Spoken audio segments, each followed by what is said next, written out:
Welcome everybody to Dad's Gone Crypto, and it's another week, another show, and we are super excited in the studio today. Ryan, tell me, how's your week been? It's been some fireworks, and I can see that big smile of yours. Tell me a bit about your week. How's it been? This smile has not gone away since the victory speech the other night, man. This has been absolutely my favorite week in a long time. So not only did my boy take home the election, but we also got what I'm like to call a Trump candle, and we'll show that in the chart in a couple minutes. But yeah, best week in a long time. And I think Ryan would have been very grumpy that the government wanted to take away his guns if the other party won. So he's super happy. But yeah, what a flippin' week. And yeah, you've been glued to the channels, glued to X, glued to socials.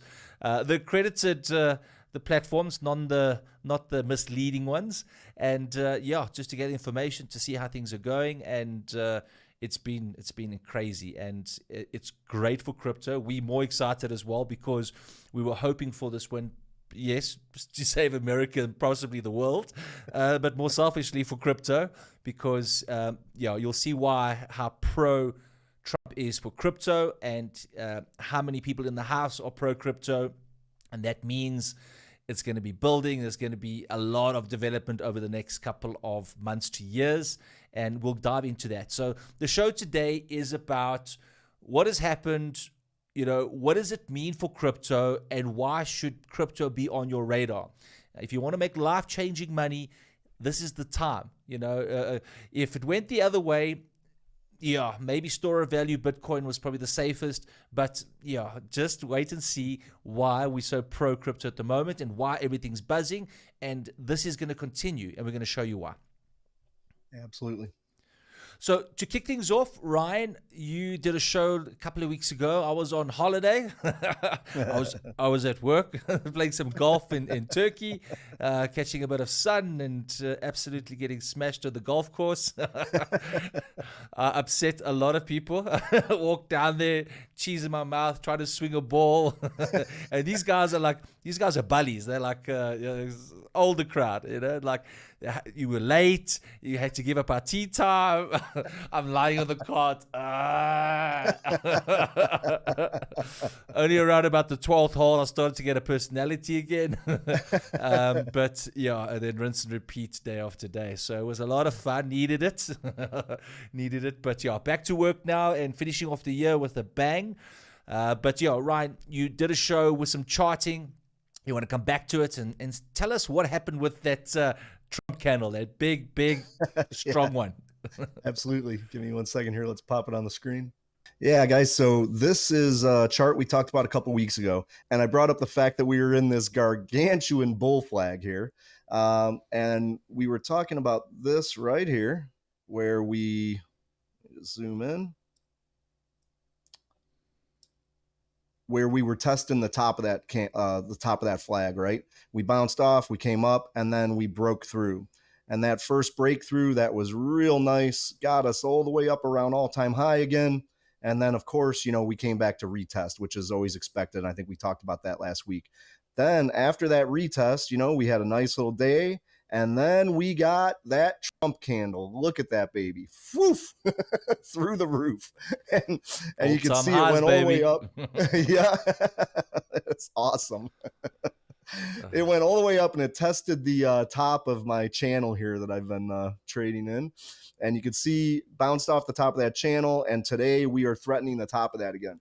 So the question is, are we going to kind of bounce down here a little bit and maybe retest the old all-time high here or something?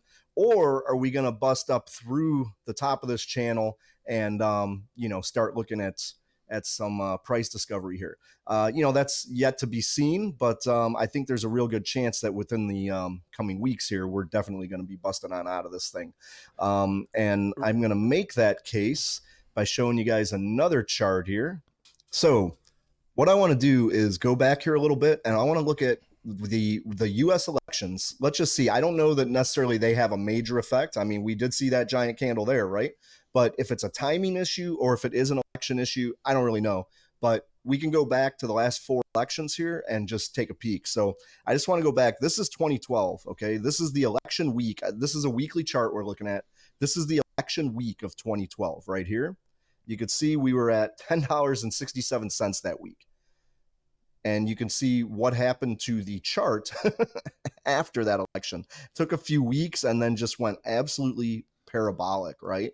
Sure. And I mean, I'm going to just kind of zoom down here so we can see, but I mean, just look at these candles after that election.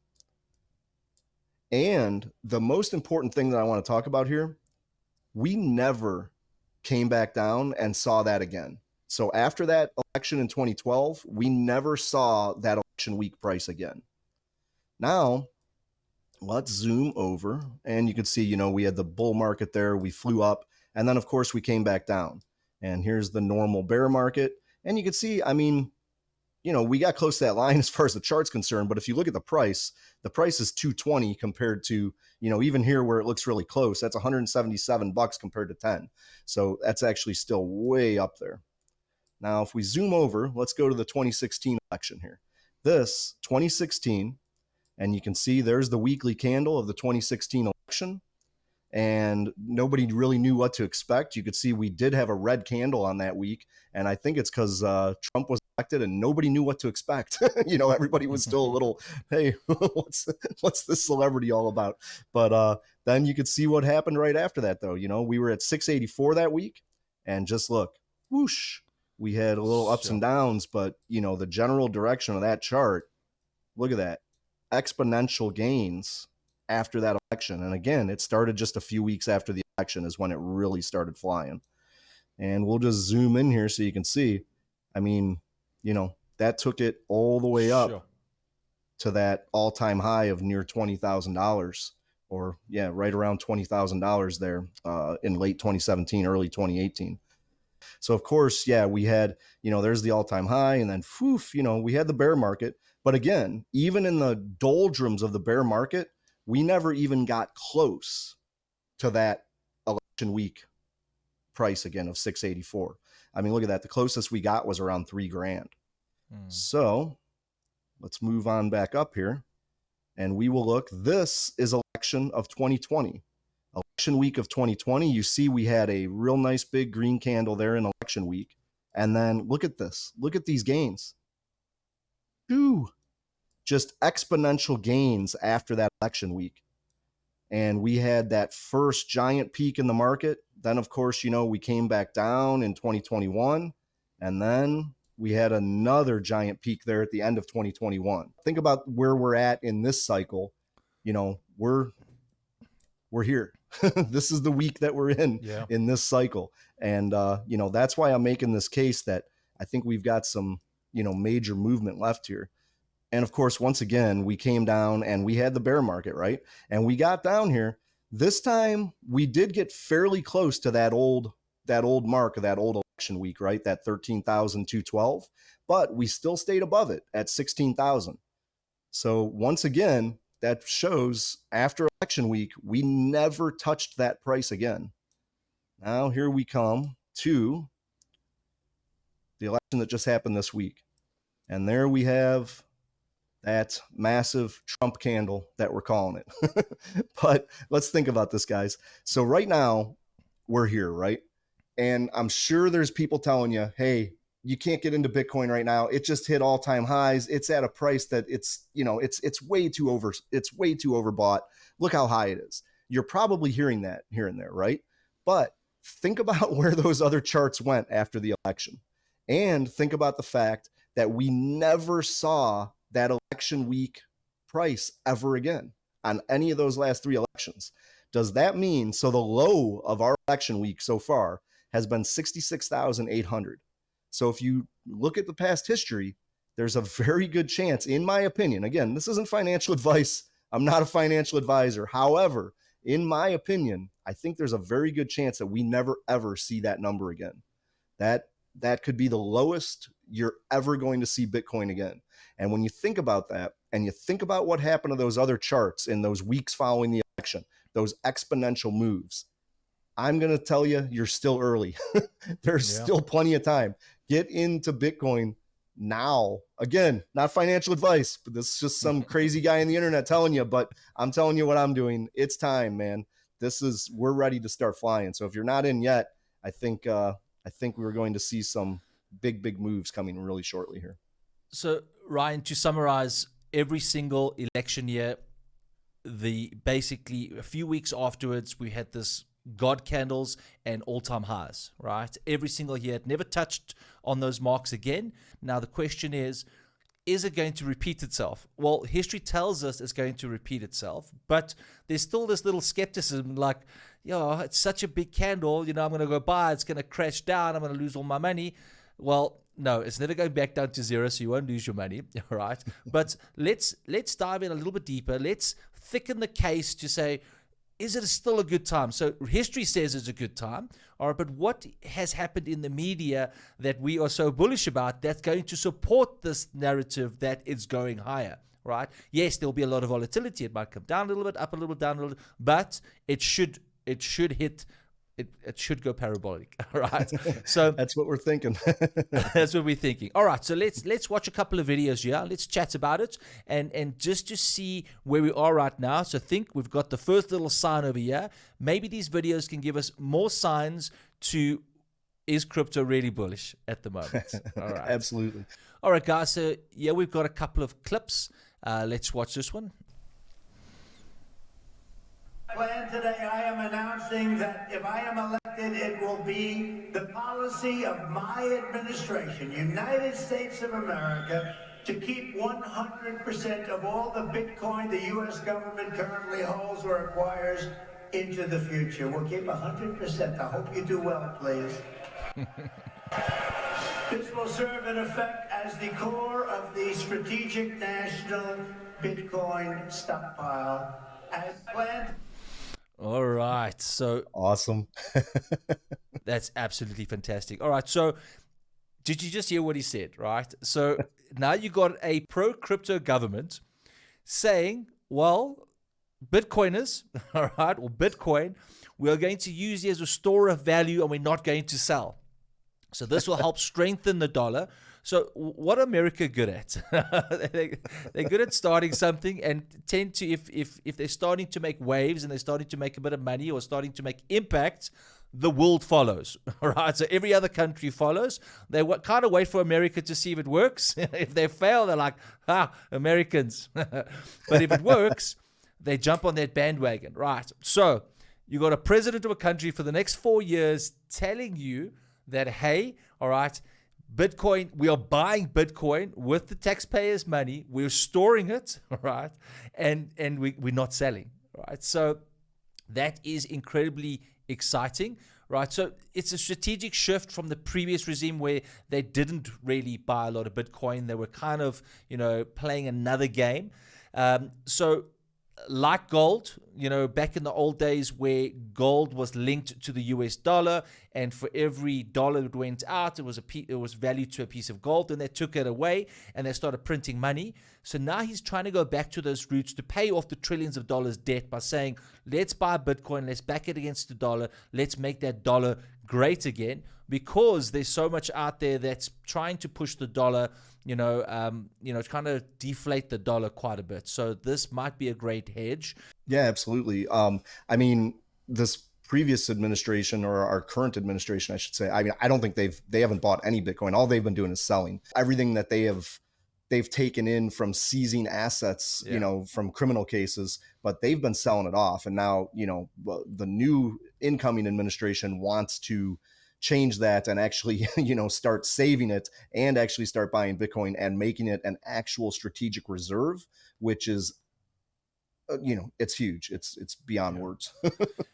And Ryan, from a playbook standpoint, it now legitimizes crypto that Bitcoin is here to stay. So it's no longer taboo. When you talk about it, people don't have to move away from your table. Now it's actually a conversation starter because the government endorses it. Not so anybody, but Trump endorses and his administration. Right. All right, let's go to the next video here. I I will ensure that the future of crypto and the future of Bitcoin will be made in the USA, not driven overseas. I will support the right to self-custody. To the nation's 50 million crypto holders, I say this with your vote.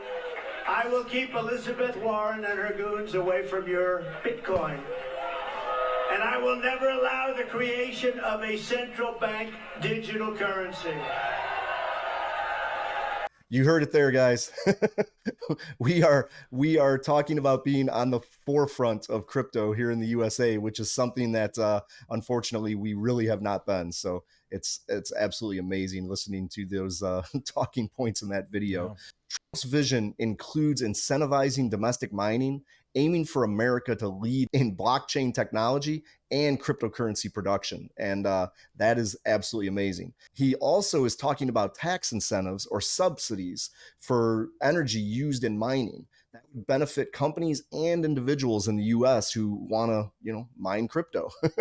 An interesting fact, the US already has a significant share of Bitcoin mining, but I got a feeling this administration is going to increase that exponentially. Definitely. And Ryan, what does that mean for crypto? That means boom to the moon. honestly, it means, the US has been really hard on crypto. I mean, the regulatory agencies have been coming after crypto, and honestly, I think that means that we're going to loosen that up a little bit. I'm not saying we're not going to be regulated, because we will, but at the same time, there's good regulation, there's bad regulation. Good regulation allows for innovation and it allows for an expanding economy, right? Yeah. Bad regulation stifles everything. We've been under that stifling regulation for years now. And I think what we're about to see is once you lift that and you actually get some crypto-friendly regulators, you're going to see the bulldogs going away and see crypto just being lifted up, in my opinion. Yeah. Fully agree. And that's what America's been lacking. There's other countries that are on the forefront of innovation, technologies. And yes, we're talking about Bitcoin, but we see crypto as this decentralized system of creation, right? We're solving real world problems in a decentralized format, which is better for all. So, now that the Band-Aid has been ripped off, within a regulated framework, people can now feel, well, I'm not going to put all this effort and work into because the rules are just undefined and not there. And that's what it's been. Now they're going to define a set of rules and you work within those scopes, and it's the land of the free, right? So you want to innovate and you want to make money, and this allows you to do that. So that's why this is exciting. Absolutely. All right, so let's go to the next video. Let's have a look here. And instead of attacking industries of the future, we will embrace them, including making America the world capital for crypto and Bitcoin. So instead of attacking industries, all right, they are going to make it the home. So that's what's been happening. People have created, they have been very successful, and then they get this cease and desist lawyer's letter, or they're under review, or they're coming after it. So there's a lot of people that have fought back and have sued the SEC, because why didn't they put a framework in place? Or they put a framework in place to some degree, but then they change it. I don't know. So basically, making sure that innovation happens within the system and we grow. So Trump's promise is that, yes, crypto businesses might, it's going to undergo regulatory clarity. All right. He's going to empower people that are pro-crypto and wanted to succeed to come into office. All right. And if you're pro-crypto and you kind of want the space to succeed, all right, you are going to put the effort in to make sure that people can grow within the framework. And this means obviously the startups, the exchanges, to investors, which also help, make better clarity. So if a project is out there and it's uncertain whether it's going to be approved by the SEC in the long term, investors don't come in because they're scared. They're scared they're going to lose their money. They're scared that this is going to be a dud. They hold up the funds, and then the funds have to be refunded 2 years later because now the SEC is fighting with the company. So it stifles everything. All right. Also, an interesting fact: cities like Miami, they already position themselves as a crypto-friendly, for taxes in Bitcoin. And yeah, we just need a whole lot more states. Yes, I'm in South Africa, and it sounds like I'm pro-American, this stuff like that. I'm pro-innovation. I'm pro-Bitcoin. I'm pro, getting away from these industries that have grappled our interest and our growth for many years. And, I'm just very pro-innovation. So very excited about this. And then, Ryan, I think you're going to get super excited about this one. Listen to this. On day one, I will fire Gary Gensler and appoint a new SEC chairman.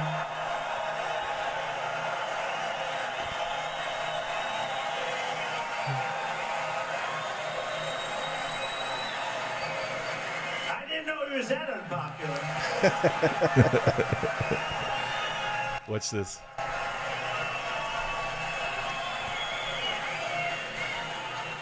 I didn't know he was that unpopular. Let me say it again. On day one, I will fire Gary Gensler. Everybody stands up and cheers at the Bitcoin 2024 conference.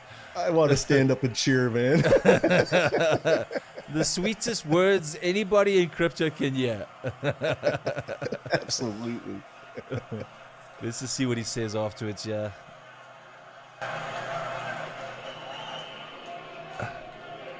I will appoint a new SEC chairman who believes America should build the future, not block the future, which is what they're doing. There we go.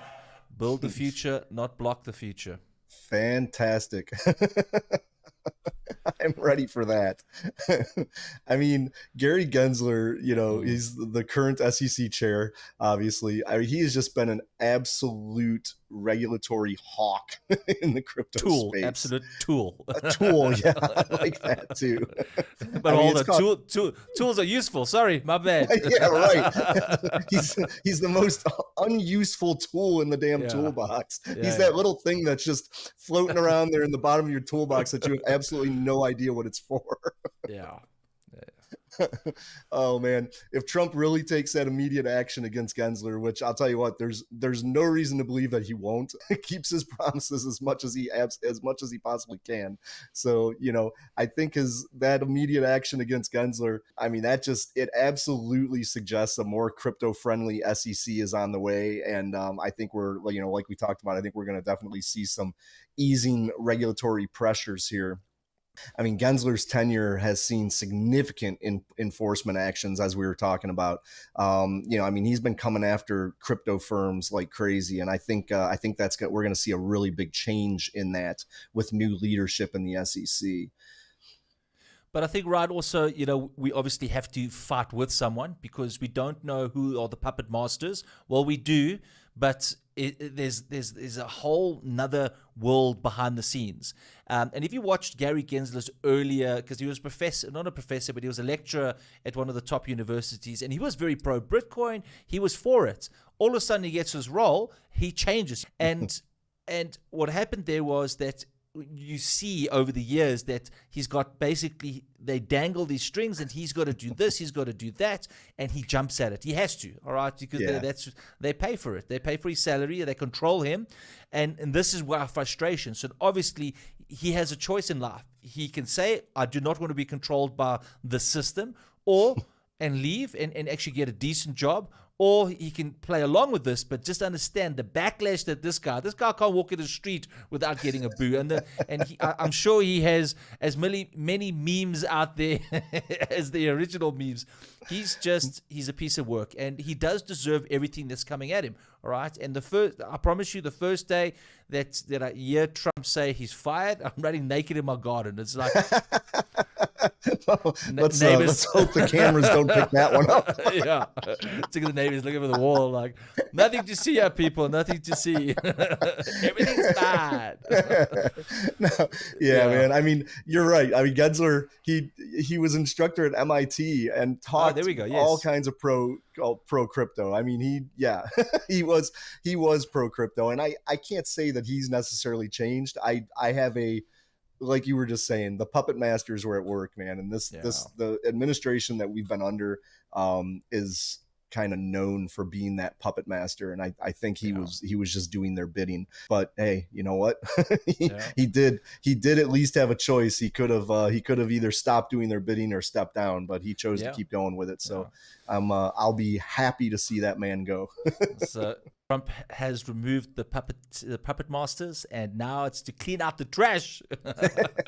Can't flip and wait. Anyways, all right. So I don't know if you guys are starting to see why we're quite bullish on crypto and that candle, why we feel it's going to be moving in an upward direction, just based on what the president of one of the most powerful countries, if not the most powerful country in the world, he's backing Bitcoin. He's backing crypto. He's backing innovation. He's cleaning house to get rid of the shit and put in the clean. All right. Now, remember, it's not smooth sailing. The wheel turns slowly in government. As much as we're talking a good game here, or the president is talking a good game, it still has to roll out. But for the next 4 years, at least we can smile and say, all right, we in a good space. So but what other things could possibly be looming? So, Ryan, you told me within the first, 20 minutes of the stock market going live, I think it was BlackRock bought $1 billion worth of Bitcoin. Is that right?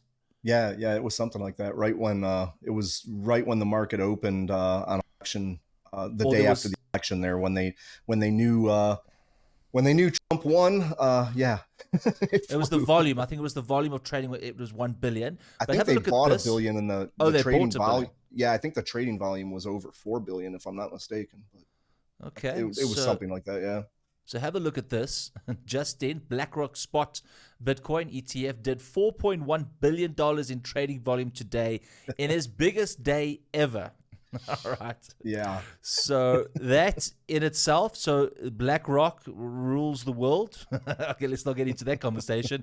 But they are the biggest asset management firm in the world, if I'm not mistaken, and they control and own a lot. So if these guys are trading at this amount, that means there was obviously demand for Bitcoin from the market point of view. And of course, these guys are the facilitators of purchasing this through their EFT fund. So BlackRock is at the top. Now, what do you think is going to happen with every other ETF out there? All right. So it's a domino effect. They started the trend. Everyone's like, oh, damn, I got to get going. I got to buy some Bitcoin for my clients. So they're phoning up their clients to buy Bitcoin. And all that happens is the price of Bitcoin starts to rise because, the volume is increasing. Yeah, man, all the ETFs are seeing crazy volume right now. So it's a great time to be in Bitcoin, great time to be alive. Yeah, definitely. And most importantly, it's a landmark event, guys. So it's signaling that mainstream finances, your old legacy finance companies, are now accepting Bitcoin as a store of value, or at least as another class asset, higher risk class asset, but at least another asset. So there's no more putting, that ugly Bitcoin in the closet and telling your friends I got a little or don't when they've had too much to drink. It's now in the front porch as you come into the house. This is my friend, Mr. Bitcoin.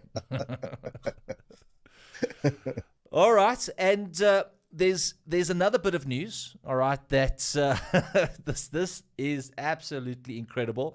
And if you're not bullish about this news, then I don't know. I just don't know. Then don't stick to your 1 or 2% per annum interest. But have a look at this.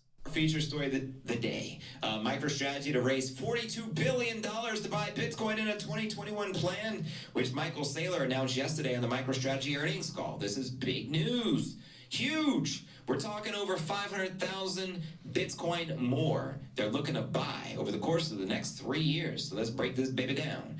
Michael Saylor, we refer to him as Mikey Saylor around yonder. MicroStrategy is gearing up to raise $42 billion over the next 3 years to accumulate more of the biddy. The firm revealed the the 2021 plan will consist of $21 billion in equity and $21 billion in fixed income securities over the next 3 years, according to... Okay, so yeah, $42 billion. That's absolutely insane. Michael Saylor wants to be the Bitcoin king, I think. Yeah. I mean, through MicroStrategy, Michael Saylor has been, one of the most vocal and active corporate accumulators of Bitcoin in the entire world. This plan to buy 42 billion more in Bitcoin just reflects a long-term belief that, Bitcoin is the store of value. And he talks about it all the time. An interesting fact there, MicroStrategy holds Bitcoin as its primary treasury reserve asset. And that's kind of crazy. I mean, when you think about that in the corporate world, they're holding Bitcoin as their reserve asset. And that's, let's go back a second there and think about what we heard in Trump's video. That's what Trump's looking to do. Trump wants to make Bitcoin a strategic reserve here in the United States. And, it's just kind of a larger idea of what MicroStrategy is doing there for their company. Yeah. And Ryan, so he basically said, all right, my company's making money. I've got cash. I've got lots of cash. And what do I do with it? Basically, he says cash. No, let's not do cash because, I can store it, but, in a year's time or 10 years time, it doesn't have the same buying power. So where do you put it? So he's been on this mission to say, well, if you look at history of the Bitcoin, all right, it's always increased in value year on year since inception, right? So he says, okay, so let's start putting our company's assets into Bitcoin and year on year. So that's what they did. And he increased in value. So what they do then is they collateralize it, get more money, and then, of course, buy more Bitcoin. And the cycle continues. But now, obviously, with the share price, they say, all right, so the average person, it's difficult to hold Bitcoin. It's difficult to keep Bitcoin. It's too scary. So why don't you just invest in his company, right, which gives you direct exposure to Bitcoin and his company, which is a full-fledged company as well. And the premise of that, in 10 years' time, my company is going to be worth a few $100 billion, right? Which means my share price goes up, which means it's a win-win for everybody. All speculative, but that has been their strategy. And now he does masterclasses on how to get companies to put a small portion of their assets into Bitcoin as a diversification. All right, so you're not in cash, you're not in real estate, you're not in bonds, but you're in another asset class that potentially could change your business model entirely as it increases and pushes through. So very, very interesting there. Yeah, absolutely. I mean, he is leading the charge for, for big corporations out there to start using Bitcoin as a reserve and start putting Bitcoin on the balance sheet. And it is awesome for crypto. That's all I can really say. So coming back to our main thesis, do we feel that Bitcoin could go higher based on what has happened in the recent week's news? Most definitely, absolutely. All right, the conviction is now. If let's just use a hypothetical here. All right, we're in the same seat having a different conversation. I think Ryan would be crying, but let's just say the other party won. Right. Would I feel as convicted? Would I have this conviction that Bitcoin could be going in the same direction? Well, it is a bull cycle, maybe. But then they were going to charge taxes on this and that. Listen, I would be more fearful to get involved in crypto. I'd be more fearful to put my funds there, and I wouldn't feel the same way. But because the president of the country, the new president of the country, is now pro and is going to put systems in place, the conviction is high. All right. So now you don't go sell your wife or your kids in your house and go put it on Bitcoin. That's stupid. All right. Maybe the wife and kids. But you don't go crazy into this because this is what happened the last bull run. Everybody sold everything and it's like, oh, shit. And they had to hold the asset for a while. Yes, they're in profit now, but there's a long time to hold during a bear market and you might just lose your wife and kids. But be responsible, do your own homework, do some more research on the internet. We've just given you 6 or 7 points to say why we're bullish about the space. And, of course, when Bitcoin moves up, the money flows into Bitcoin. All-time highs happen. It pushes higher. People are fearful. They take their money out of Bitcoin and then they say, oh, I've got some profits. What do I do now? Well, they start to take a tear-down approach and start to invest in all the other crypto assets. And that goes silly, right? And it goes down and it goes back up, all right? So this is going to be a fun time in crypto. So the next 8 to 10 months is going to be super fun. But if you have a long-term horizon view over the next 4 years at least, all right, Bitcoin, at least be pro Bitcoin for the next 4 years. We can make some life-changing decisions later if there's new change management. Oh man, I'm hoping it's way longer than that. I've got stars in my eyes right now, but I'm seeing Trump, and then I'm seeing Vance for another 4 years, and then Vance for another 4 years after that. And I don't know, man. I've got a 12-year plan of absolute happiness going on right now. So and then you can build your compound. Brilliant. All right, guys. Well, that concludes our show. I hope you enjoyed it. Please give a like and subscribe. Please like and subscribe to our channel. And listen, we haven't been seeing the comments down below, so please come join us. Doesn't matter if you're not a Trump supporter. Come share your comments. Do you feel that Bitcoin's going to the moon? And just tell us why. So why do you think? Or no, it's not going to the moon, but just tell us why. Let's keep the chats friendly. But yes, we answer every single question in the chat. So please, come and join the partake. That means party in Afrikaans in South Africa. Well, thanks for that. To all our Afrikaans listeners back home. And all right, so the time of the show, guys. Dad's got jokes. Ryan, do you have a joke for us? Sure. This is a great one. So. Okay. So, why did the old man fall in the well? Because he just can't see that well. Jeez. Oh, hell. That is scraping the bottom of the barrel. The bottom of the well. Ryan, please take this as a fine from me.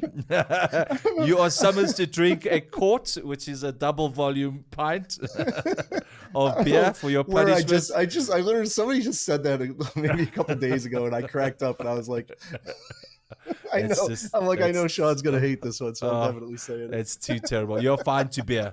Did lots of beer this weekend. All right, let's see if I can do slightly better. I can't promise anything. So, Ryan, what's the difference between a hippo and a zippo? What? One is really heavy, and the other's a lighter. Oh, shit, I've messed that one up. And the one is a little lighter. Oh, fuck, I can't even read. What's the difference between a hippo and a zippo? The one is heavy and the other is a little lighter. Oh. I think we both messed up our punchlines a little bit there, but hey, what are you going to do? You see, we've been out of practice. This is what happens when you go on holiday and That's right. kill brain cells with alcohol. The clarity is not there.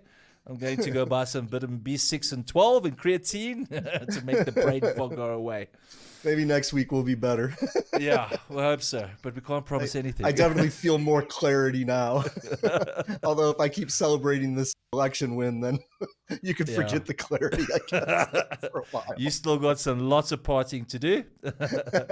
Congratulations, and guys, thank you for your time today. And we'll chat to you soon, and join us for the next show next week, Friday.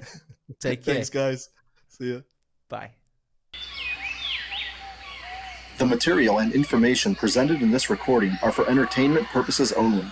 Do not misconstrue what you hear as investment or trading advice. Always do your own research. The views, thoughts, and opinions expressed by the guests on this recording are their own and do not necessarily reflect those of Dad's Gone Crypto or its hosts.